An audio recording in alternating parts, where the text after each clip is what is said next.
Yeah. Turn the dial, hear the signal crack. Truth in the static, never turning back.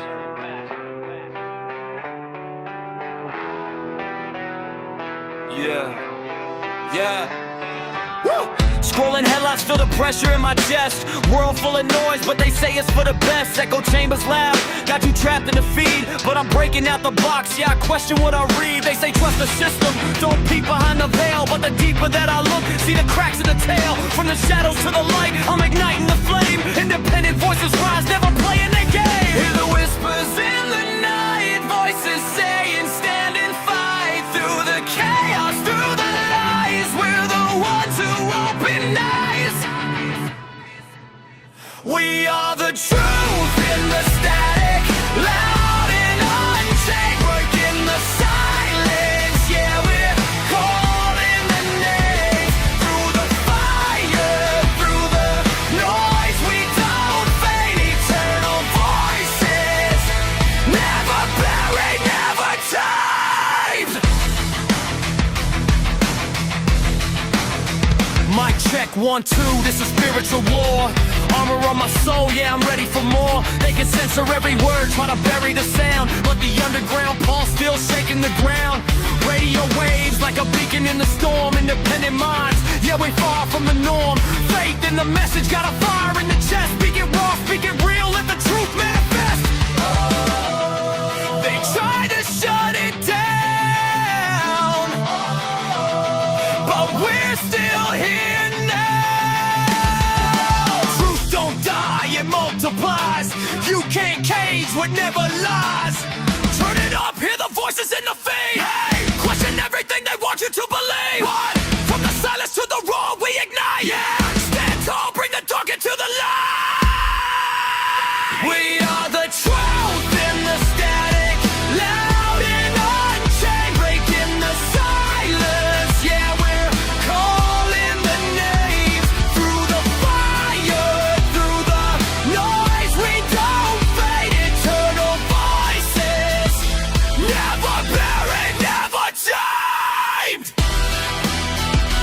Yeah, signal never dies.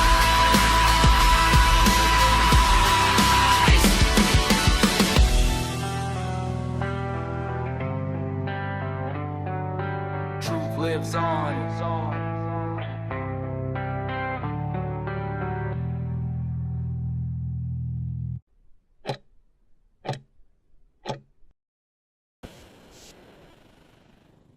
Good evening, everybody. I am Joshua Cummins, and welcome back to Eternal Affairs Interviews. And this interview is going to be with this great gentleman next to me. His name is Nick Richardson, if you don't already know, and we're going to get into that here very, very shortly.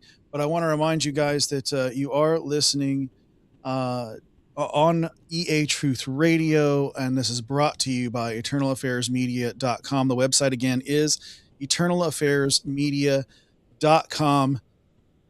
Please visit the website. There's all kinds of content outside of this that you will absolutely enjoy. So much there for you to consume. And also, if you would do me a favor and check out my network as well. I have my own network separate from here. It's Revolver Broadcasting. And if you go to revolverbroadcasting.com, I would really appreciate it. We have 11 shows that we do over there, and all out of this same studio that I'm currently working in. So just busy all the time creating stuff for you guys. So we want to make sure that you guys have plenty of stuff to watch, to listen to, and things that are going to tell you the truth. Make sure you guys, if you haven't already, hit the like button, comment. We need those comments, not just in the live chat, but also in the comments section. It helps break the algorithm, pushes this out further. We want to make sure that you're subscribed or following, depending upon the platform you're viewing or listening on. Make sure the notification bells are turned on so you always know when this channel is live, and make sure that you're sharing this content because I'll tell you, sharing is in fact caring. A macho man from the grave, beyond the grave, agrees. Oh yeah. I was just taking a look at your shirt, Nick, and I thought he'll appreciate that. Um, uh, but Nick, just before we get into all things you and what you're working on, and also the wonderful nonprofit that you have built from the ground up, I got to tell people about My Pillow real quick, and because man, I love My Pillow. I own two of them, as a matter of fact. Um, People, I've heard negative reviews, and I'm like, how? Like these are like the best pill. I'm an insomniac by nature, but after I got my pillows, I'm out like a light, dude. I mean, so if you want to help support Truthful Media Ministry, as well as Mike Lindell and Fair Elections, use promo code Eternal at mypillow.com. You can get up to 88% off depending on what sales are running.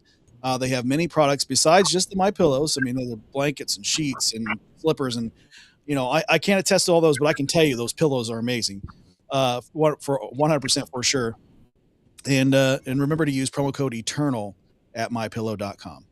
All right, the bills have been paid, Nick, and you have this fantastic nonprofit called Gr8ter Veterans, and I would like to ask that you would tell us more about that and how it came about. So I served in the Army from 99 to 03, did a tour in Kosovo, bounced around with some DOD, Department of Defense jobs overseas a little bit. My wife's from Germany, and then we came stateside when our contract was over with one of the companies. They did some stupid things and ended up costing a bunch of us our jobs. We knew it was coming down. So I said, you know what? I got the GI Bill, the college fund. Let's go back home to Washington State, where I'm at now, and I'll go to school and pursue criminal justice. So that's what we were doing. And, I got my degree done in 2012, got my master's done.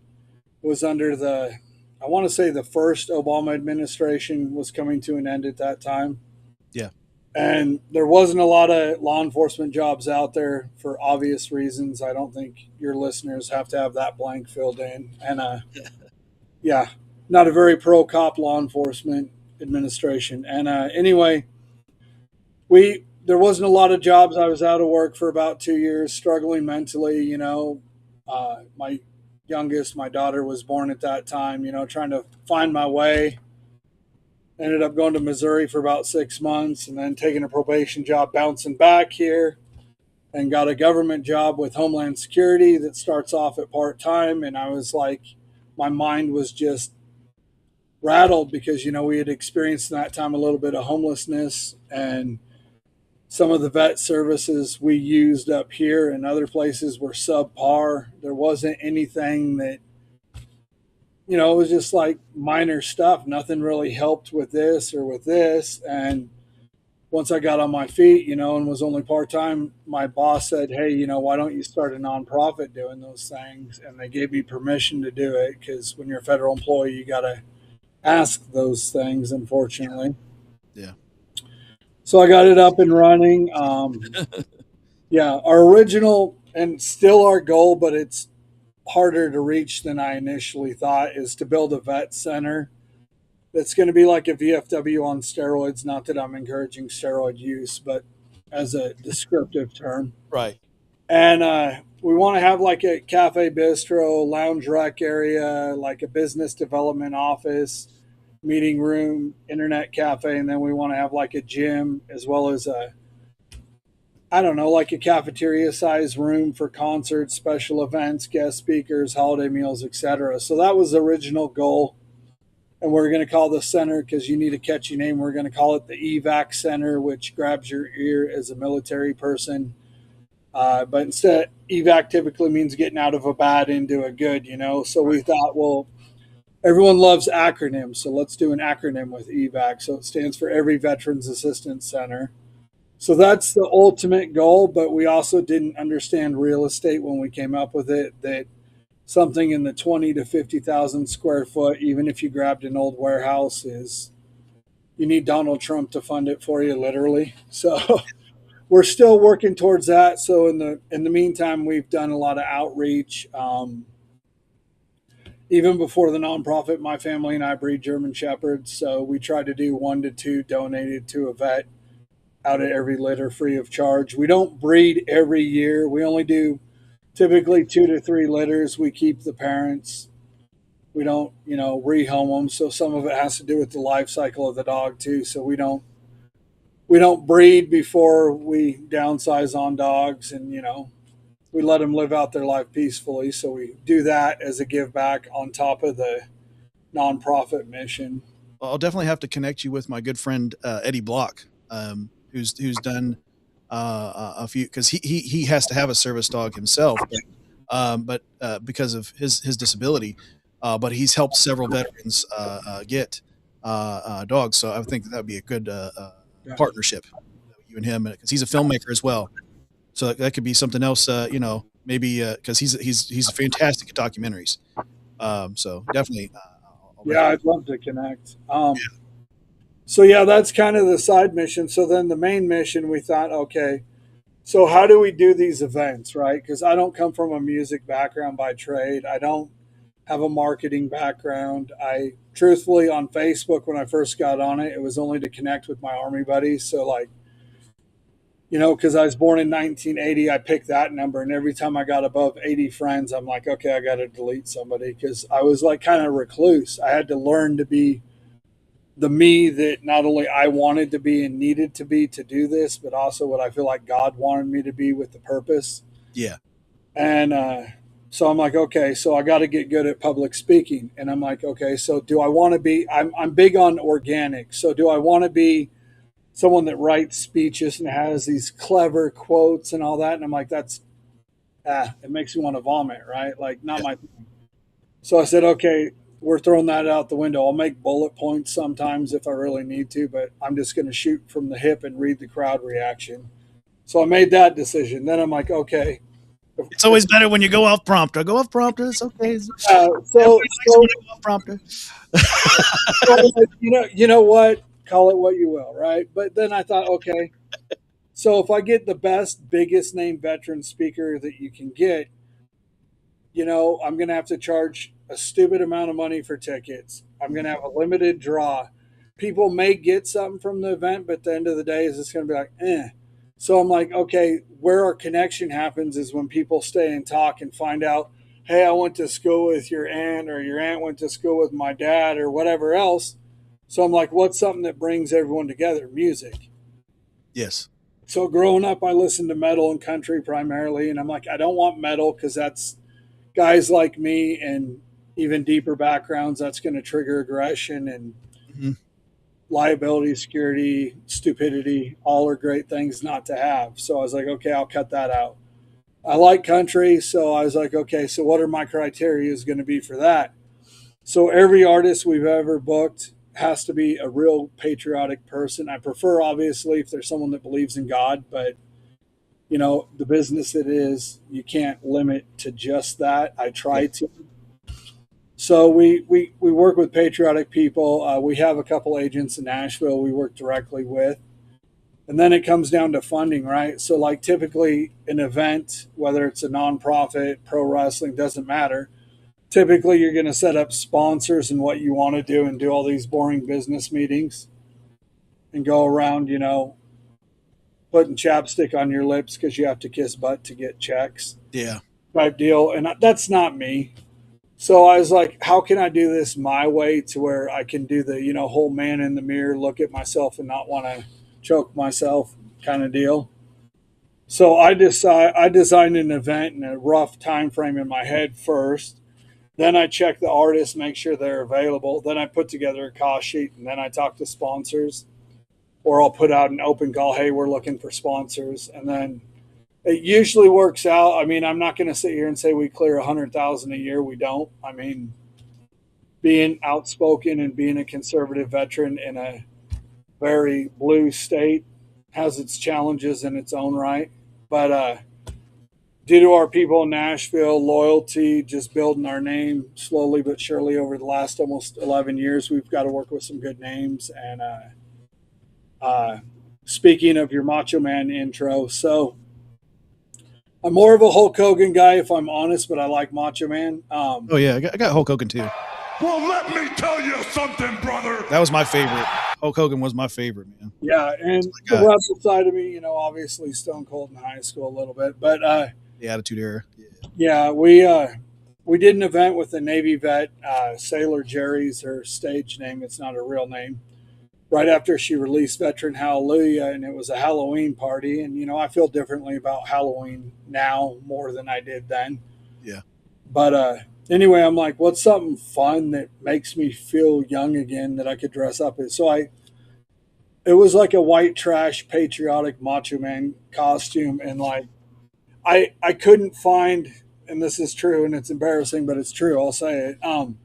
I couldn't find wrestling trunks, right, to go with the tights. And I looked online. I'm like, I'll just get some online, no big deal. And they were stupid expensive. I'm like, well, I guess I'm not going to do that. Yeah. So we were at, I don't know if you have a Ross where you're at, that cheaper clothing store. Mm-hmm. I don't know how national they are. So oh yeah, all over. Yeah. So we're sitting there, and I'm like, what I could do is I could get some big girl panties that are solid red and glitter them up to slip over the tights. That will work. Kind of weird, but okay, I'll go with that. So I do it, and then we're checking out. And my wife threw a pair of thong in there as kind of like a joke and played a trick on me. And cashier's looking at me kind of funny, but yeah, we glittered those up. And for future reference, always dry your glitter a few days ahead of time because you're finding glitter in interesting places for weeks afterwards. But same with confetti. Yeah, I have a picture of Sailor Jerry taking a picture of my backside with the ooh yeah across the back. And that was an interesting event. But yeah, so we try and have fun.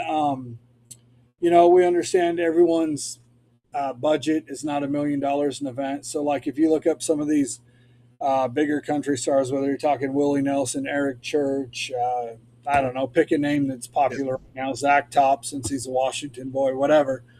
Their tickets are pricey even for, nosebleed seats. And I'm a blue collar guy. I mean, my dad drove for a meat company and my mom sold Twinkies, like literally. And, she was a manager at the Hostess store. So like, I was like, okay, I want to make stuff reasonably priced, but I want families there.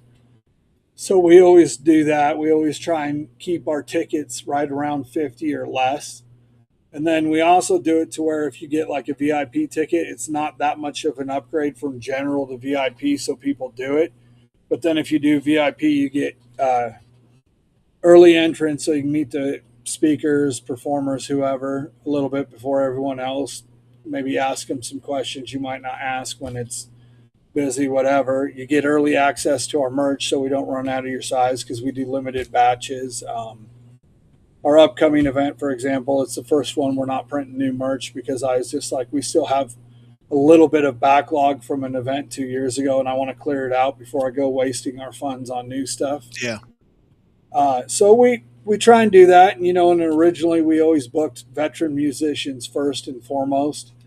But then once we got into it a little bit deeper and got connected with Nashville, I hate to say it, but we realized some of the locals that we could book were charging us similar money, but the people that were out of area had a bigger draw when we brought them in. So then we were like, okay, so someone that's playing somewhere 2-3 times a month locally isn't going to draw as much. Plus they're charging us similar money. So it became an economic question. And, like we got our buddy for this one coming up, Clayton Q, and he gave us a deal I couldn't say no to because normally I like to do ideally 60 plus day, but typically 90 to 120 day promo window. So I have enough time to budget, blow things up, market, merch, whatever. Right. And he called me up literally like at the tail end of May, early June. And he's like, hey man, I got some time off in July. You want to do a show? And I'm like, and he made me a deal that's dang near impossible to do. But again, it's a shoestring budget because I wasn't planning on it. So we're piecing that together right now. And then got introduced to Barbara Sims, her name. She's a Marine vet from South Carolina and Wisconsin originally and lives in Montana. So we're always trying to expand, and we always try not to put someone on 2 cards back to back if we can help it, because it keeps it fresh. But try and have fun. Obviously, for the sake of veterans and legislation, we have to be involved in politics to a certain degree, which I can tell you as someone that's been in the meeting rooms and the private conversations, it's a lot of times neither side is that much fun to work with. I'll be open and honest about that. Yeah.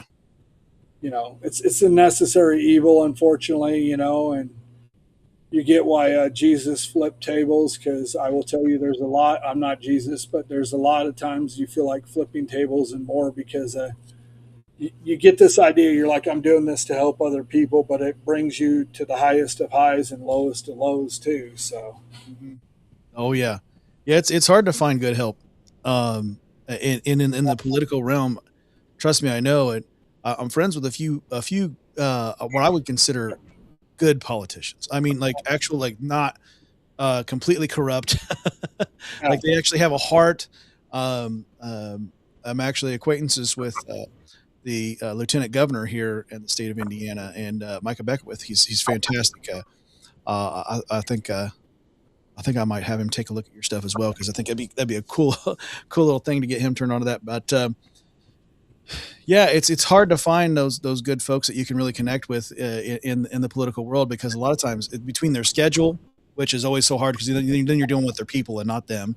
Then when you do get to them, like sometimes they are really nice, but because they're surrounded by so much team, you can't really interact all that long, and they give you like 15 minutes, and you're like, okay, well, gotta go, and it's like, but I needed these things, and you said you would, and okay.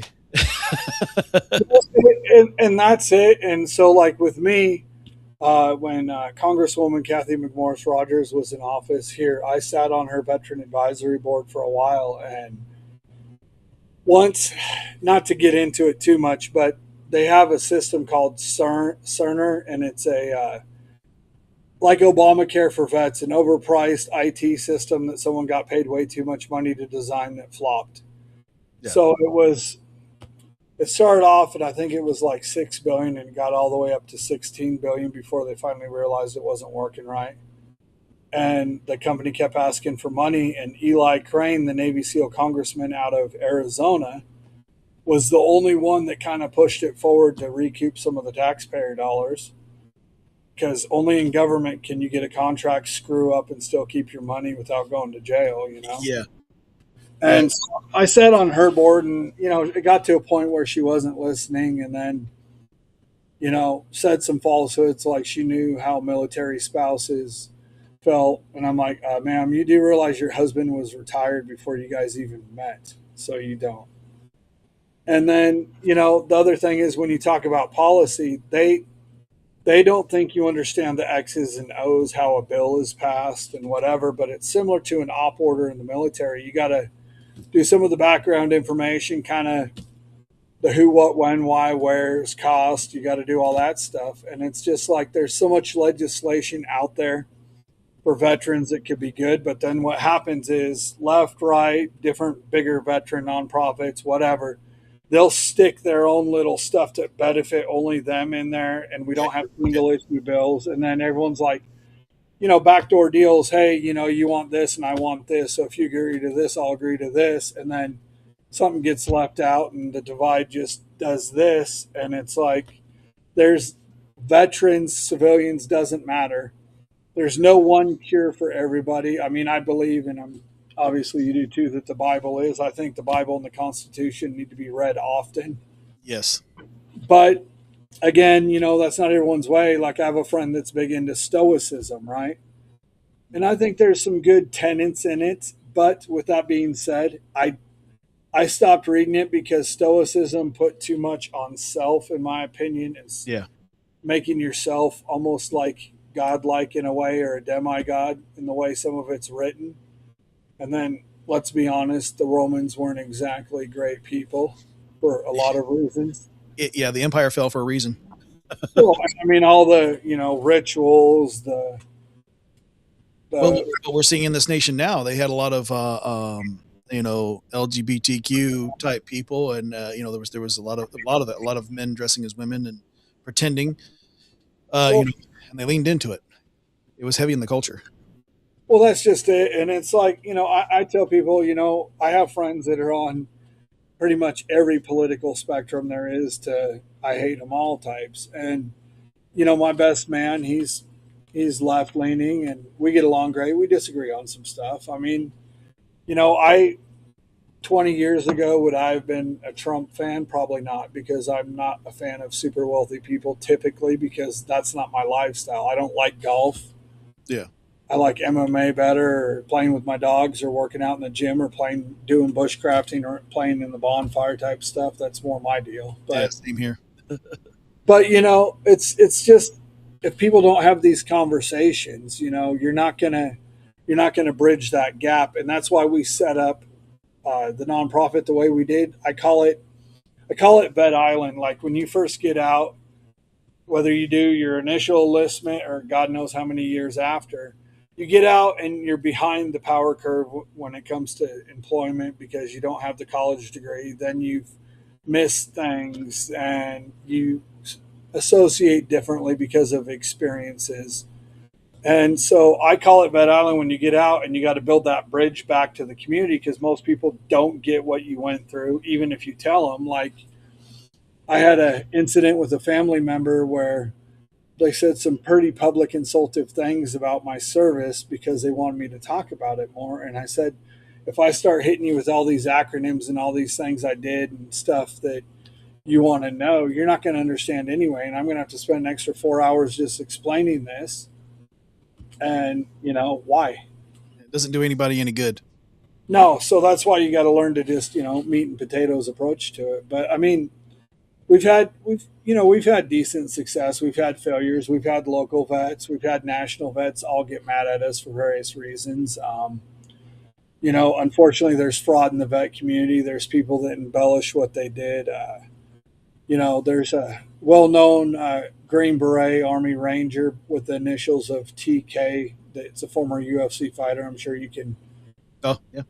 I don't want to get you censored or shadow banned. And everyone I know says he's a great guy. I've never personally met him, but there were some errors that got publicly exposed about his service. And rather than, yeah, guys, I said it in a book deal, blah, blah, blah, and just trying to hype myself up more and admit it, he took the other route. And then there's, the Bin Laden raid and all the who said what and who did what stuff. And it's like, I don't get it personally. I mean, I tell people what I did. I was artillery, and my first sergeant in Kosovo ended up becoming sergeant major of the Army. Pretty good guy, and I learned a lot. And after 4 years and getting married halfway through and seeing what a toll it played on the family, and wanting to switch jobs and go stateside and having a German wife that wasn't ready for it, I made the best decision for my family. I mean, ideally I would have done 20 plus years, but wasn't in the cards, and God had other plans. So here we are.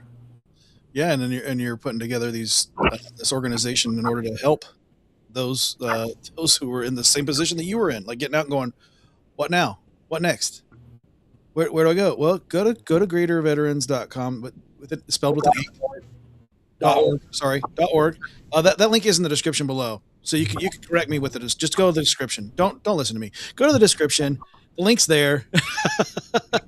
It happens. I was even looking at, like, I don't know, I have another monitor over here. I was even looking at it and I still said .com. But I think it's because, like, muscle memory of, like, always telling people about my website, Eternal Affairs, and everything's .com. So yeah, Gr8terveterans.org, spelled with an 8 instead of an A in EA and greater. So yeah, but the link is in the description below. Don't like I said, don't waste your time. Well, technically you're not wrong, because when I first started, the .org wasn't available, so I had the .com originally, and then everyone's like, "You're a nonprofit. Why is it .com?" And I'm like, "I didn't know there's rules. I didn't take a class on this. My lawyer didn't tell me." So like, yeah, I didn't know about that either until because I've been doing podcasts for we're in our 5th year, and over at Revolver, and yeah. once we built everything up and started to do our website and everything, everybody was like, if you need to do this and you want to get donations and all this other stuff, you need to make this other website. You need to do that. I'm like, or you guys can just be quiet and I'm just going to do this way, and people are donating anyway. So like, I I didn't re-register, but I get it. Like you want to make it as simple for people to know, like, hey, it's a .org. That means that it's a not-profit. That's fantastic. Crazy, all the rules. I mean, I won't say their name, but we had another local nonprofit that's, I'll say, questionable at best. Mm.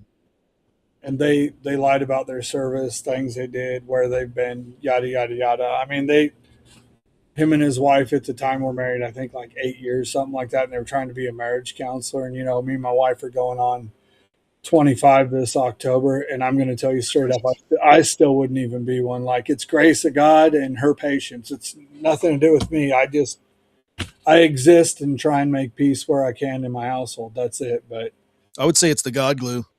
it is, because it's not me. Because I'll tell you right now, if I think about, like, I can't tell you how many times I've gone in my office and thought, yeah, I probably shouldn't have said that, or I shouldn't have done that, or thank God I got a comfortable couch. I'll put myself on it. I'll bench myself, even though she didn't tell me to, and she's not like that at all. But I don't know. I just always tell people honesty is the best policy. It is. I mean, the truth will set you free. I mean, obviously, in the case of the Clintons, it'll get you killed, but generally speaking, it sets you free in a biblical sense, anyway. Yeah, when I think about couples, because 22 years, my wife and I, as of April 9th this year. Congrats. And I say people that, if you have three different types of couples, you have the couples that fight all the time. That's unhealthy. They're probably not going to last. We know that. You have the couples that fight sometimes. Those are probably going to be the ones that last.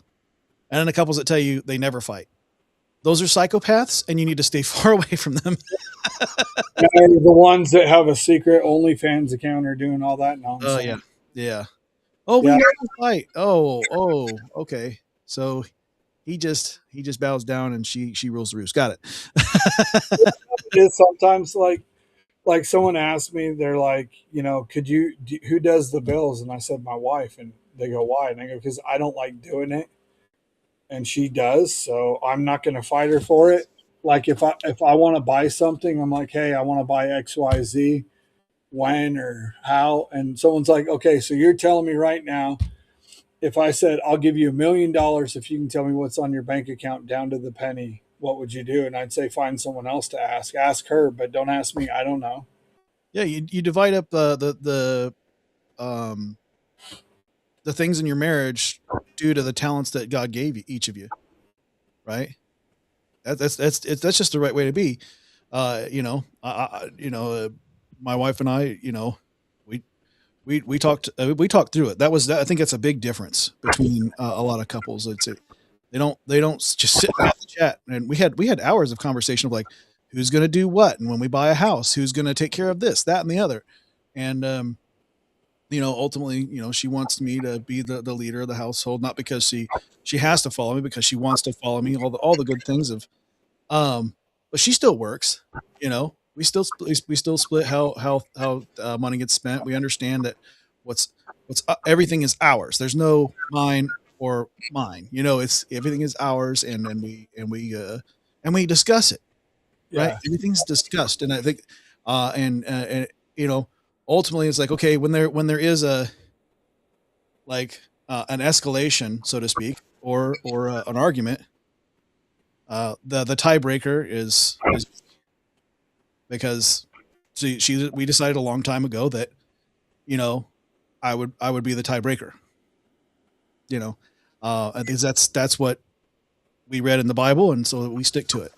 That's how we do things. But, if I feel like she's a better consultant on something, I'll just defer to her. I'll just be like, whatever you're saying about this, I'm going to go to you on it. And then you just tell me, and then I will agree with it, because it's the best way to be, I think, is to be able to understand, like, when you don't know everything and maybe she knows a whole lot better, and you go, okay, well then you tell me what's going on with that. And that's just the way things are. So you don't tell her she's acting like her mother and leave the room, huh? Not since I was 25, man. I learned that lesson a long time ago. Yeah. I won't say that I never said it because I definitely did when I was younger, but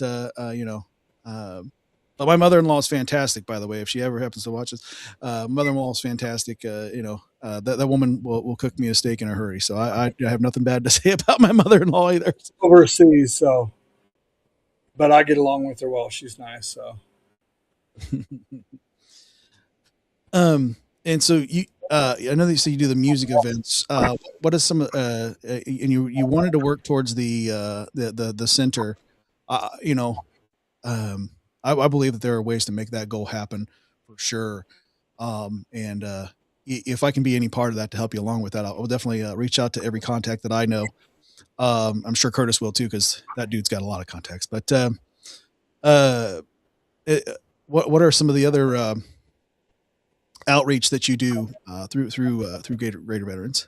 so I've done public speaking. I will travel to events if asked. Like I said, because I don't have a Visa Platinum or whatever the top tier card is. If Right. someone wants me at an event or wants me to speak or something in person, then my only quote fee is airfare and a hotel. Yeah, That's typically what I charge. Unless I know someone that's there, then I'll crash on a couch. But typically, I don't like to do that, but I yeah. will. Um, so I do that. I help with different vet business stuff. So if you're a vet business and you want me to share something, I'll do it. Anything patriotic, I like to be involved in. Test different products. I've done knife testing for companies, and one of them, I won't say their name, but I stopped working with very early on in their company because the marketing model to me as an outdoor guy didn't make sense. And then splitting the name of the company between a fixed blade knife and a folder when you have no market share just didn't seem like a good business plan. And Yeah, then, it's strange. well, it is. And then the other thing that the individual that owns it did is when they debuted their folding knives, made a peanut butter and jelly sandwich. And I said, dude, what are you doing? What do you mean? I go, if you're in the woods and you have a pocket knife, say that's the only thing you got, right? Why Yeah, are you going to make a sandwich that's going to gum up your blade? yeah, I've been in the woods my whole life. I'm not an expert at everything. I'm decent. I'm not great. I could maybe go on one of those shows, maybe not. Depends on where and what. But I've never once thought, you know what? I should probably make my sandwich with my knife. Not once have I ever done that. I use a stick or my finger like a normal person. So like I don't know. So it just got to the point where it was like, why? And then when Buck Knives, because they're over in Idaho, they're about an hour from my house. They developed a knife called the Ground Combat Knife, and I bought one early on to test for my buddy who's a retired Green Beret that has a YouTube channel and writes for magazines. His name's Todd Yaterberg. It's called Odin's Wolf Survival. So we bounce knives and gear off each other all the time. And I said, hey, I'm going to Buck. I'm going to grab one of these for you to test and do a video. And he goes, okay, yeah, I haven't done one on those. And he goes, that's not the typical style of knife I would test. So I sent it to him. He loved it, tested it. They loved it. They gave me one. And so, I like to do stuff like that too. Like, typically when you review stuff, it's either free or you buy it, or sometimes they sponsor you. But yeah. I like that stuff.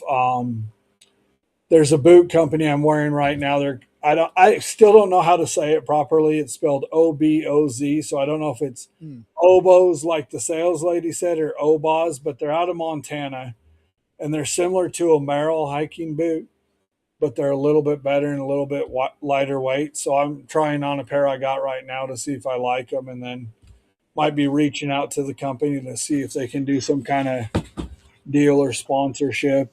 And then Yeah, that's the pronunciation that they have on their official. Yeah, okay, so yeah, so I said it wrong, but that's not a surprise. It happens. it's all good. But I just happen to have like, the Southern Monitor over here. I could go, I'm quick on the. My phone's charging, but yeah. So I don't know. I like different stuff like that, and then when it comes to knives, I'm working on a few designs, and then I'm probably going to have them rough cut into steel and handle them and stuff, and then go to a couple different companies and say, hey, what about doing this and this steel, and here's why. And so that's just kind of a hobby. Well, then maybe they could do like a Gr8ter Veterans branded version of one of their items, and then that could help. When someone buys that item, a certain amount of the proceeds will go to Gr8ter Veterans. I think that would be something you could. See, and I want to do that, but it's tough because, like, the one knife company, the individual that owns it did not know how to make knives. Mm. So they sent it to one of the big three Spanish knife makers, which I think it was Joker Knives that made it, but he wouldn't say. Whereas if you're not a maker, then you have to be a designer. And it's like, I want to learn how to make them. I know the basics, but that requires me to move, get a shop, get a forge, do all that. And then another thing is, like, anything, whether it's guns, shoes, Bibles, doesn't matter anything. It's, you got to look at the cost benefit side and then what you believe in. Like, I don't believe a good knife should be $300 or $400. A lot of custom ones are, but I mean, there's makers out there that use old sawmill blades and you pay like $125. And I just want something that does everything I need it to do. I don't have to worry about it breaking, and yet it's aesthetically pleasing and won't take a steak off a father or wife's table, Yeah, absolutely. Yeah, I would love to see a lot more partnerships come through this broadcast. If you're out there listening or viewing right now or on recording, like I said, go to that website. It's in the description below. There's a contact form you can fill out. Right, it's right there on the website. I'm looking at it right now. Actually, as a matter of fact, on my other monitor, I can see the contact form. Real simple to fill out. I'm sure those come probably directly to you and your team, right? Yeah, they come to the nonprofit email, which I personally check. The phone number on there is my personal cell, so I prefer text. If you need a call, I'll be honest, within 24 hours, usually quicker, I get back to people. I answer everything myself. There's no gatekeepers because I don't believe in that. I believe, only the man upstairs has a right to a gatekeeper. I don't believe in doing that. Now, if something doesn't work, I'll be honest and say, hey, But, it just depends. But, I mean, I answer everything myself. I do my own stunts, you might say. But, yeah, I do all that myself. So you're a man to help out the veterans. Definitely a man who loves his country. In more ways than one, for sure. I've heard you speak here, and a man of faith. So you're a man of principle, and that's very important. I think for a lot of people, even to non-believers, they would. I've heard this from plenty of non-believers. They would prefer to go to a company that they know, a company or donate to something that they know is ran by someone who is of faith, as opposed to not, because they know that the business is being ran right. Does that make sense? no, it does. And I mean, we do, I'll be honest. I'm not one of those people that does that guide star thing like a lot of nonprofits, because I don't want to. I'm kind of lazy. I don't want to crunch numbers, but I will tell you, like, operating costs, everything goes into the events. That overages go to funding the next event, helping a vet where we're able. I mean, we have occasionally paid utility bills. That's not something we do typically, case by case basis. Wrote letters for employment. Again, that's not something we typically do. Introduce people to businesses. We'll do that always.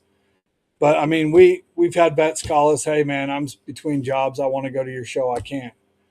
And I go, can you afford the cheapest ticket? No. And I go, do you have more than 5 followers on social media? Yeah. I said, okay, I'm going to send you a flyer. I said, share that a few days this week and I'll give you a free ticket, Yeah.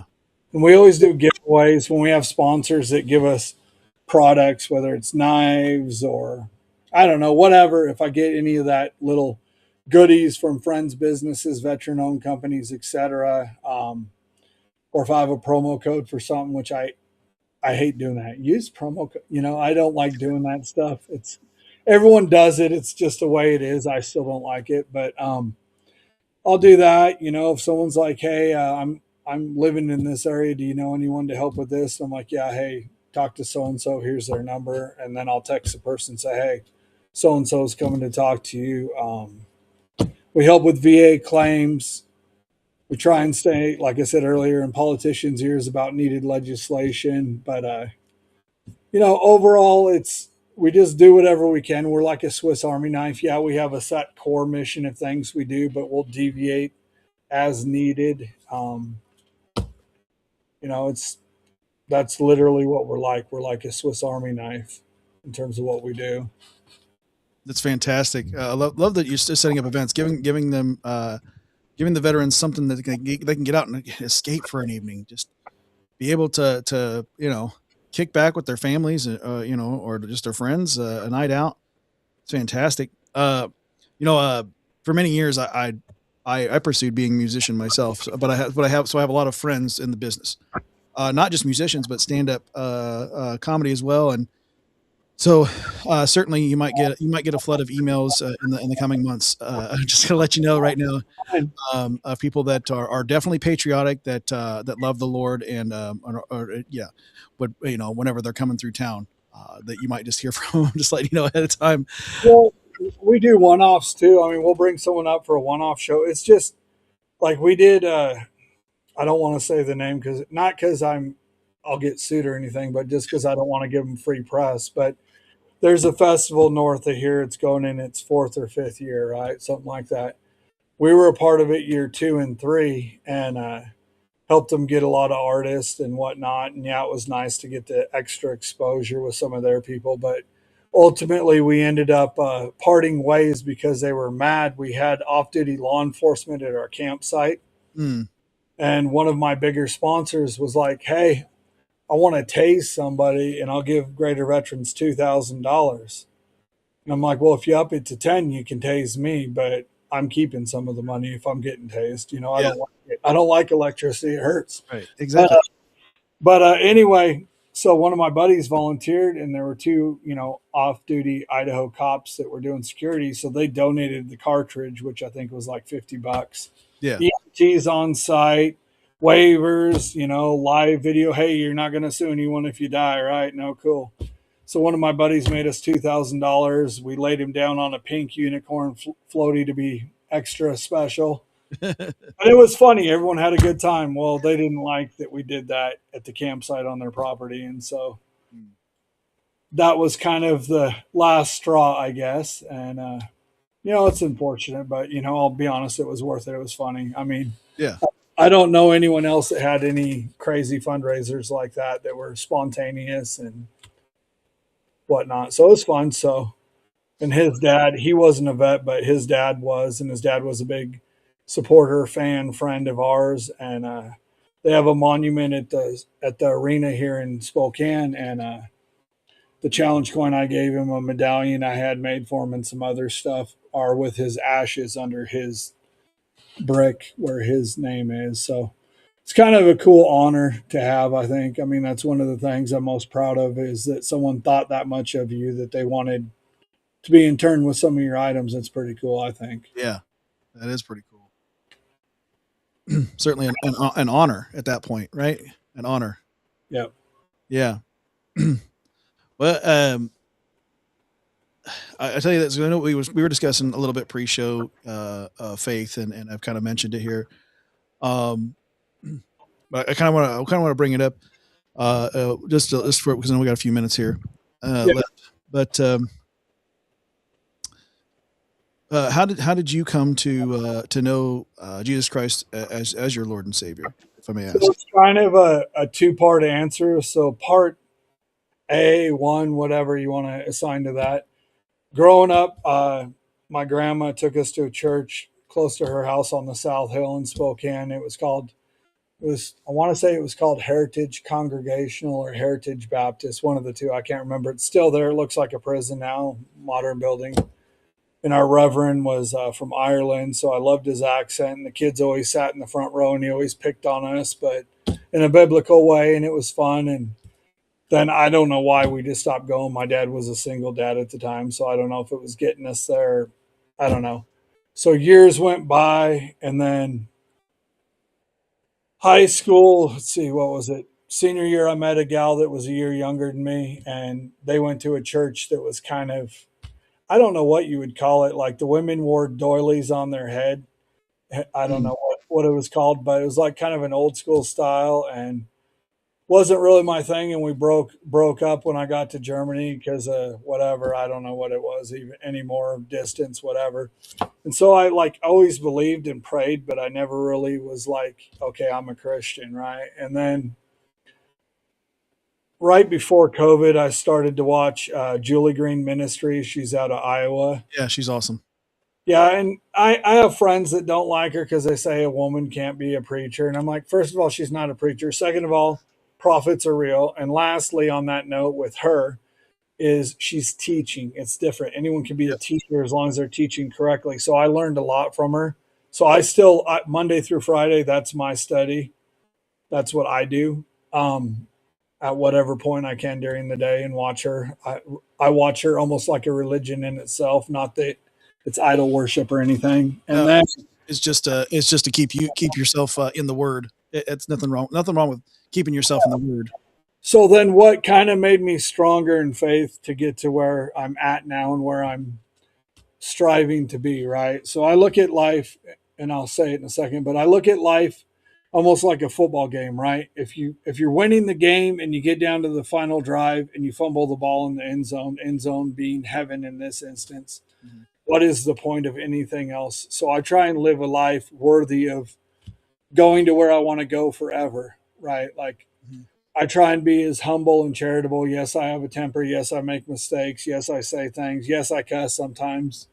Whatever. I'm not perfect. I'm not expected to be. I didn't get pierced for anyone's transgressions, right? So where I got to where I'm at now, I was doing a summer series in the town I live in right now called Deer Park, and in Eastern Washington, just north of Spokane, where I'm from, and a city employee got mad that I didn't book some local people, some of which I've never even heard of. They have no social media, so I can't put them in good faith on the stage, right? Right. It's a business thing. Right.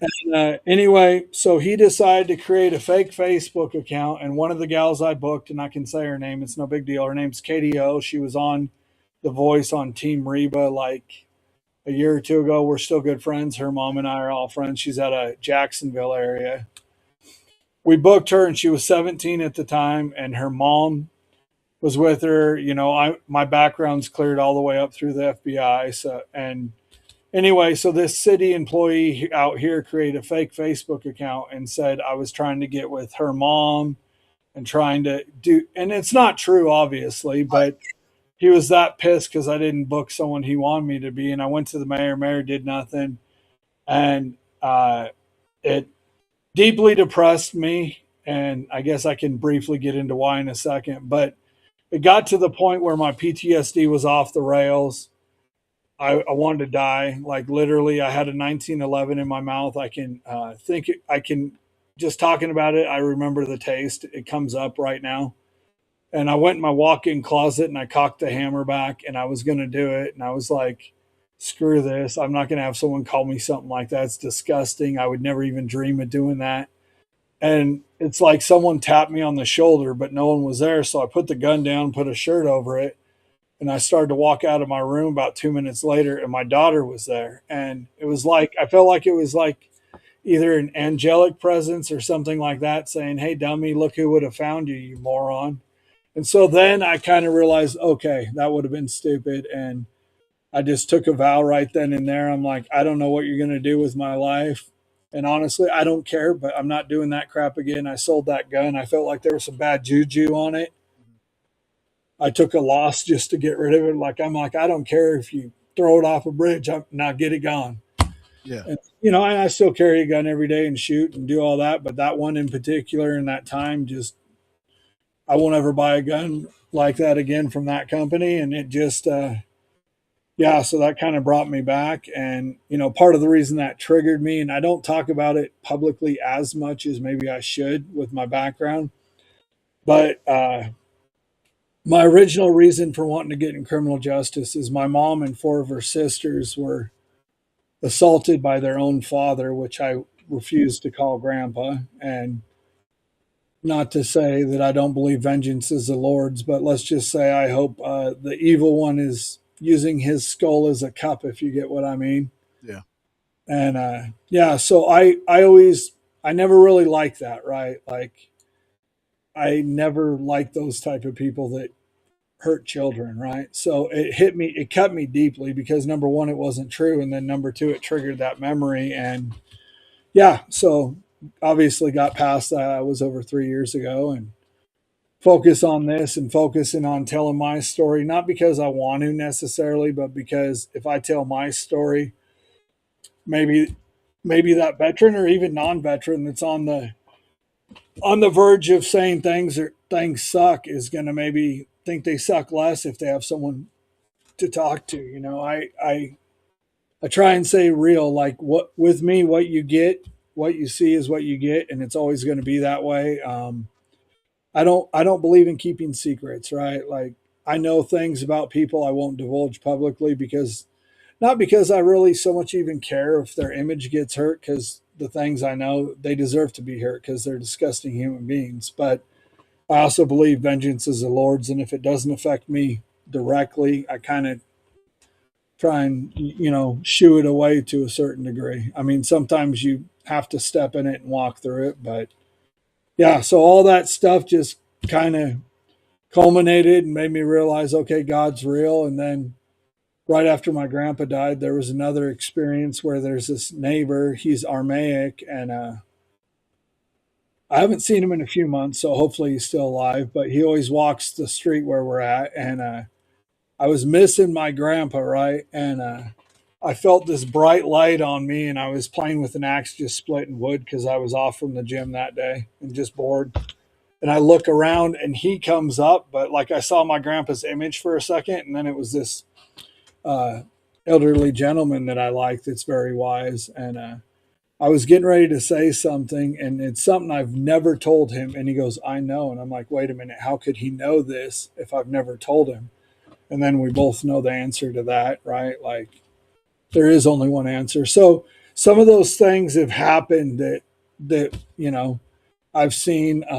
I had a buddy, he's on my board. His name's Bob Gum. He was a claims officer helping vets with claims. And roughly about 2 years ago, he had a stroke that almost killed him. And thank God there was fog, because if they would have airlifted him, the elevation would have caused a brain bleed and he would have died.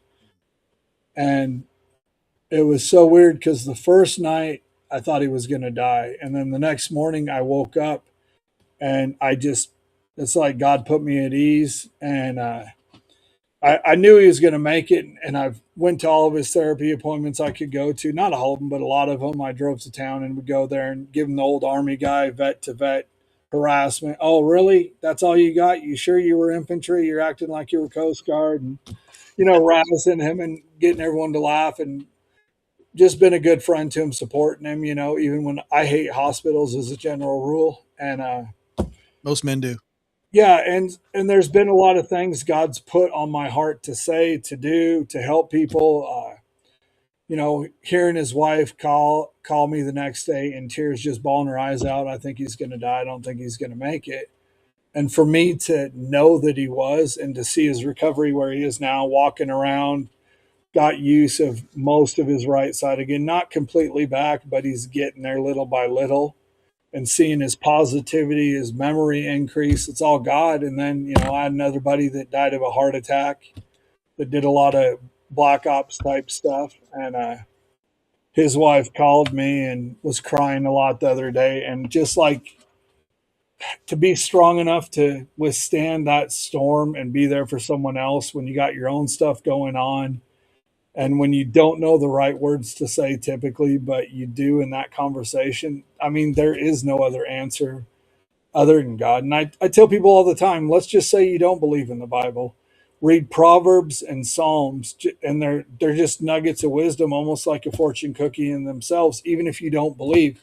If I wrote them down verbatim and you knew they weren't from the Bible and you were an atheist, you might follow God just because of that wise advice in there.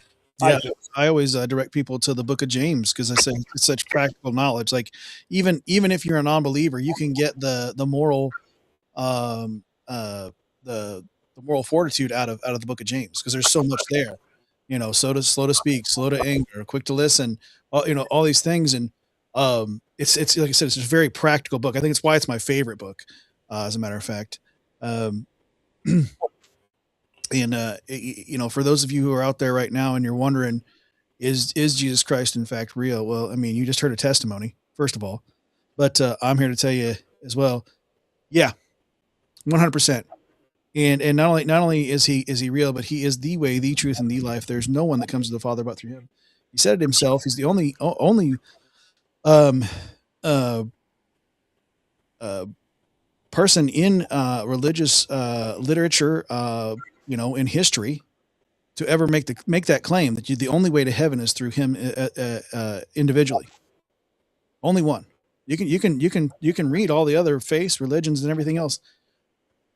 He's the only one to go only through me. Yeah, and I've done the research. I love it when I hear people say, "Well, I'll prove you wrong." Okay, well then give me one example, and they can't. Well, who else sent their son to earth to die for our sins so that we could come to him through his son? No one else has. And that's what I tell people. And I said, the other thing you got to understand too, nowhere in the Bible does it say you have to be perfect, right? Nowhere in there does it say you have to be perfect. It says you have to repent, you have to acknowledge him, you have to accept him, right? And try and live by his tenets, right? There's plenty of examples, you take, not to get political, but you take some circles compare Trump to King David, right? And Yeah, then, or King for good Solomon. reason. There's a lot of parallels. Well, there is, and there's too many to ignore, even if you didn't like him. But they say, okay, but King David wasn't a good guy. I go, not always, but he ended up being one. It's not where you start, it's where you finish. Yeah. Well, And he it, was always honest with God too. That was the thing. Like no matter how far he walked away. I mean, this is the same guy who said, my God, why have you forsaken me?" And then he go into Psalm 23, and then he's like, "The Lord is my shepherd; I shall not want." These are the same guy. in its trials and tribulations, like so Julie Green, speaking of her, which one of these days I'm hoping to either do an event with her, meet or something. I like her honesty, whether it's mispronunciation of words to slip up she has. She doesn't edit it out. She is who she is. She doesn't claim to be anyone else. She admits her mistakes, and I think that's admirable personally. But one thing she says a lot, and you talk about test to testimony, is how God's like a silversmith in a way, because when you melt silver, you have to attend it the whole time. So he puts us through these trials, not just to test our faith or to earn our keep, but to mold us where he wants us. We all have different missions. That's why we're not supposed to have envy of our neighbor. Like your neighbor pulls up in a brand new car you wish you could afford. You're not supposed to say, he doesn't deserve that. It's not up to you, because God decides blessings and curses, right? The power of the tongue, speaking life, etc. And it's like I tell my wife all the time. I say this: anything God gives you, he can take away. Mhm. There's no such thing. I used to believe in luck. I don't believe in luck at all. Zero. Luck is fake. That is man-made, because everything you have is either good or bad, which means a blessing or a curse. And any blessing or good thing you have is because of him and because of your faith in him and your obedience as a servant, right? I've had times where we've been between paychecks and money was tight, and I'm like, God, I have like $3 in my pocket. What am I going to buy my family to eat for $3? Like, you want me to go poach a deer? I know where there's some. What do you want me to do here? And then he'll, like, hey, did you think about this? Or you could sell this item you have and get this. Like, these ideas will pop in my head, like stuff I'm not even thinking about. Or somebody will knock on the door. I've had that. Or somebody just goes, "Hey, you want to come over for dinner?" Or call. Like, I don't get those. I usually get would you like to upgrade your car warranty? oh, But no, but I mean, there's little, and he communicates to us all differently, right? yeah, Like people think they need like a Chicken Little sky is falling type communication, but sometimes it's little hints that you may perceive as a whisper, you may perceive as a gut feeling. But like I've literally tested this time and time again. There's been times I was supposed to be somewhere and something bad happened, or December of 2022, we got in a car wreck. We should have died, right? Literally, we got hit twice at over 70 miles an hour in wintertime. We should have been dead, and we all survived. And God had my wife steer the wheel the exact right way because I had my knees injected and I wasn't supposed to drive that day. And everything worked out. And, I just tell her, I go, that's what faith is. It's not just, okay, I believe in God. Cool. Now I can do what I want and then I'll go to heaven someday. It's, you got to live it. You got to walk it. You got to breathe it. You got to repent when you screw up. You got to understand what it means. And, there's people, like I said, in the green room before the show, uh, and again, it's my personal opinion, not the opinion of the show or anyone on the show other than me. But you got guys like Joel Osteen had a recent interview with one of the Paul brothers, which I'm not a fan of either one of them, but they asked him about the rumors of the Bentley and the jets and blah, blah, blah. And he's like, why work here without taking a salary? But he used the church to build his name. And then the church is a nonprofit. So the nonprofit that he runs has these things. So he uses them. I mean, how many preachers have, Botox on their wife or other enhancements? Oh yeah. But him and there's a series of others. Televangelists are known for this, but here's the biggest issue I have with it. Regardless of the money and the prosperity gospel he does and all that other baloney that leads people away from Jesus, is the fact that he'll, at the beginning of any sermon, any given Sunday, if you turn on Joel Osteen, you don't even have to turn the volume on. You'll just see he'll hold up at the beginning. He'll hold up a Bible and he'll say, "This is my Bible," and he'll do the little spiel about what the Bible is. Then he'll sit it back down on the podium, and you'll notice that Bible never gets opened, not once, throughout the entirety of a sermon. And then he does all this feel good stuff and everything, but never once, on most like Pat Summerall, he always had that scripture across the screen. I always remember that as a kid, but not Joel. Never once will you see scripture across the screen, unless he's nitpicking it out specifically to drive home his, what I call, false narrative. And I don't like that at all. I don't like when people lead people away from the Lord. The Bible is what it is. It's black and white and sometimes in red. That's it. You're talking about the belief in Jesus Christ. Well, we in our Bible study we do over on Revolver Broadcasting. It's Monday through Saturday, 9 a.m. Eastern. If you ever want to go over there and check it out, we're just two dudes doing Bible study. But we call it Morning Word, by the way. But we were in the book of Romans, because we're going back and forth between Romans and Psalm right now. But talk about the propitiation. And so propitiation is a way to reconcile our sins.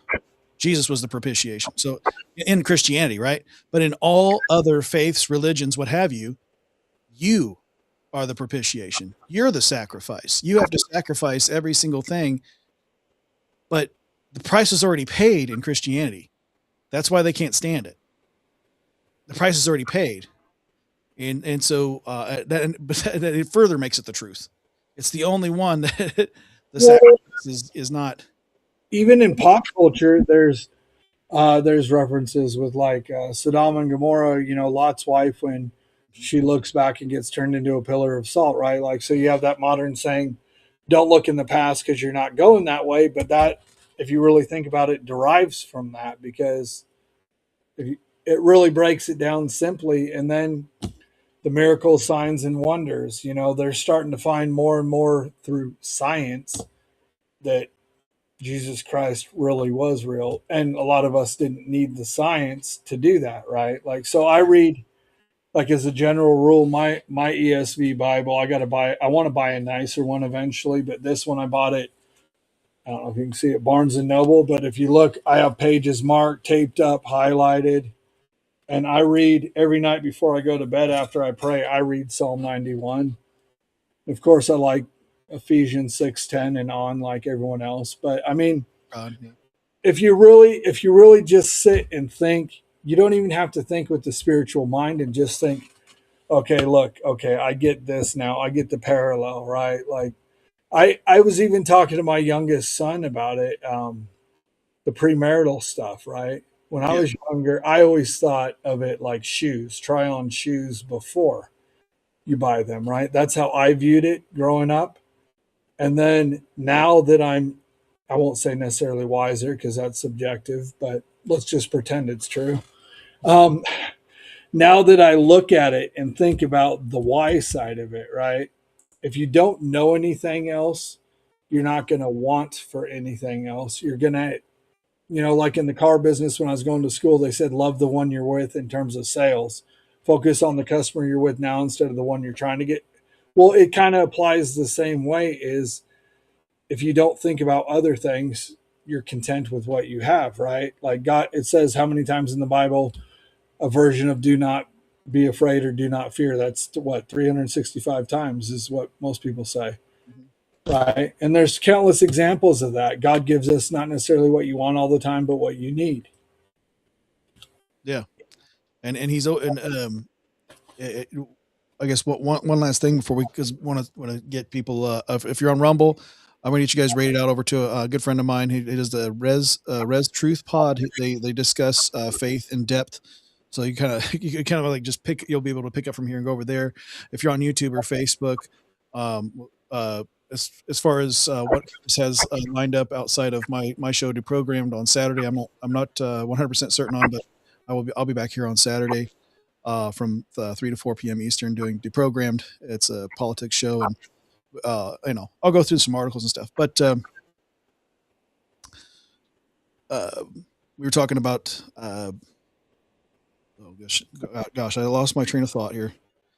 Last thing you said. Do you remember what last thing you said? Honestly, it's about the parallels and how a lot of the Bible is essentially common sense stuff. I mean, even if you think of it without a spiritual mind, a lot of it's just if you live your life that way, even just say you didn't believe, a lot of it's just generally good advice to live by. I think how to treat your fellow man. I do anyway. Yeah, absolutely.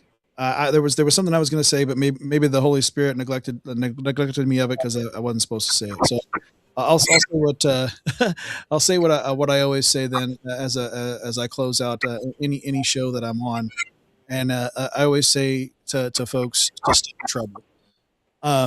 And I get the question then immediately is, what are you talking about? You're just talking about Jesus. We talk about. Well, I'll tell you why. Because if you have Christ in your hearts, you will in fact be in trouble with the world. The world doesn't want you living under his grace. That's your salvation first and foremost. And I pray that each and every one of you has that.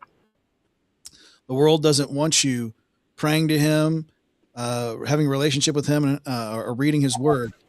And man, it definitely doesn't want you going out and doing something so dangerous as telling others about him. But I want to encourage you to do all that anyway and to stay in trouble. And if you guys haven't already, visit Gr8terveterans.org. Click that link in the description below. And thank you so very, very much for joining me, Nick Richardson, everybody. Oh man, I hope to have you back. Well, let me know.